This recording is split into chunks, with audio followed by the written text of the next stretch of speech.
रामधारी गुप्ता उच्च गति अभ्यास खंड 1 प्रतिलेखन संख्या 6364 स्पीड 100 शब्द प्रति मिनट। Ready start. अध्यक्ष महोदय, मैं कल कह रहा था कि वित्त मंत्री जी ने जिस संदर्भ में यह बजट प्रस्तुत किया है और जिन परिस्थितियों की पृष्ठभूमि में वित्त मंत्री का भार संभाला है, उस दृष्टिकोण से यदि इस बजट को देखें तो हम इस परिणाम पर पहुंचेंगे कि वित्त मंत्री जी ने निश्चित तौर पर ऐसा काम किया है जिसके लिए वे धन्यवाद के पात्र हैं। उन्होंने देश की अर्थव्यवस्था को सुधारने के भार को लेकर उसमें सफलता प्राप्त करके देश की बिगड़ती हुई आर्थिक दशा को सुधारा। पिछले वर्ष देश का उत्पादन बढ़ा है, उद्योगों में सुधार हुआ है, कीमतों में सुधार आया है, हमारा आयात कम हुआ है और निर्यात बढ़ा है। इस तरह से देश में एक नई आशा और विश्वास पैदा हुआ है। इस वर्ष के बजट द्वारा भी उन्होंने पिछले वर्ष के कार्यक्रम को जारी रखने की कोशिश करने का प्रयास किया है। मुझे इसमें कोई संदेह नहीं है कि इसमें भी उनको सफलता मिलेगी। उन्होंने देश के आयात निर्यात के बारे में जो कदम उठाए हैं, उनसे निश्चय ही हमारे विदेशी व्यापार का संतुलन सुधरेगा। यह निश्चय के साथ कहा जा सकता है। मैं वित्त मंत्री के लक्ष्यों व कर नीति का आमतौर पर स्वागत करता हूं। यद्यपि मैं मानता हूं कि इस कर व्यवस्था के द्वारा मध्य वर्ग पर बोझा पड़ेगा, परंतु इस देश में हमें पंचवर्षीय योजनाओं को जारी रखना है।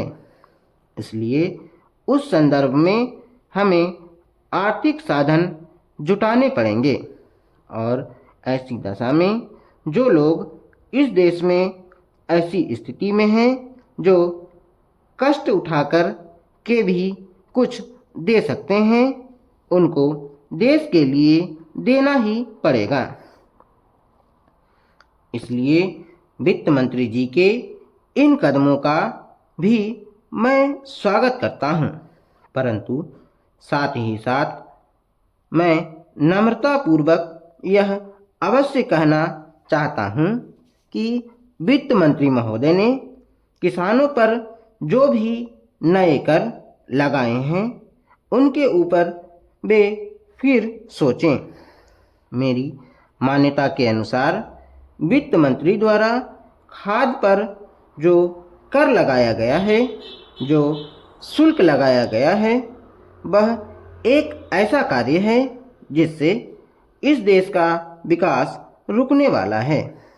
उन्होंने अपने बजट भाषण की भूमिका में कृषि संबंधी कच्चे माल के उत्पादन के लिए पूंजी लगाने की आवश्यकता पर जोर दिया है।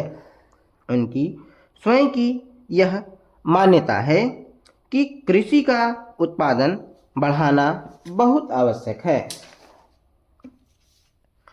अध्यक्ष महोदय, उसके लिए सब कुछ करना है, तो फिर कृषि उत्पादन का जो मूल आधार है, उस खाद और पानी की जो व्यवस्था है, जब उस पर ही कर लगाया जाता है तो मेरे मन में आता है कि कहीं वित्त मंत्री महोदय अपनी ही बात को अपने ही सिद्धांतों के द्वारा तो काट नहीं रहे हैं।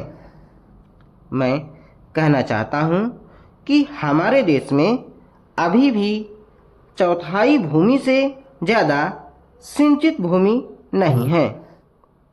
इस देश की जितनी कृषि योग्य भूमि है उसका चौथाई से भी कम हिस्सा ऐसा है जो सिंचित भूमि के नाम से पुकारा जा सकता है।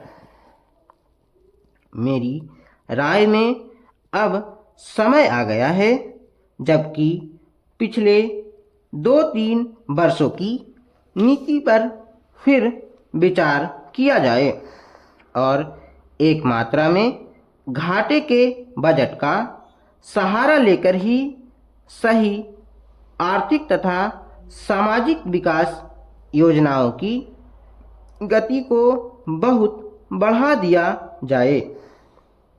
इस मामले में मैं समझती हूँ कि तुरंत कार्रवाई होनी चाहिए ताकि आज जनसाधारण में जो असंतोष उभर रहा है वह हानिकर दिशाओं में न चलने पाए।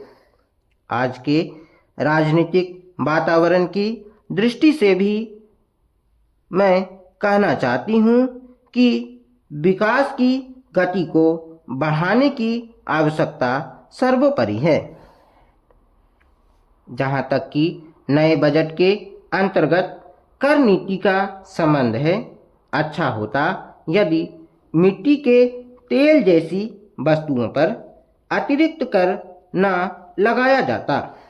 मेरी राय में इस प्रकार के करों से बचना ही उचित है, परंतु वस्तु स्थिति कुछ ऐसी लगती है कि प्रायः गरीबों पर करों का भार लादे बिना सरकार की गाड़ी आगे बढ़ ही नहीं सकती। एक नया कर जिसे पहली बार वित्त मंत्री ने लगाने की ठानी है वह कृषि संपत्ति संबंधी कर है। अब से पहले कुछ राज्यों में कृषि संबंधी आयकर लगाया गया था, परंतु उसके प्रशासन तथा वसूली आदि में इतनी कठिनाइयां आईं कि राज्य सरकारों को अपनी नीति बदलनी पड़ी।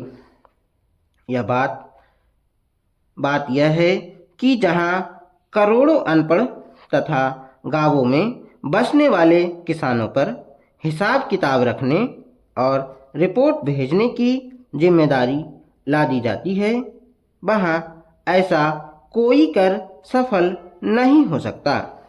उल्टे उसके कारण लाखों लोग कई प्रकार से सताए जाते हैं और फिर वे लोग सरकार से नाराज हो जाते हैं।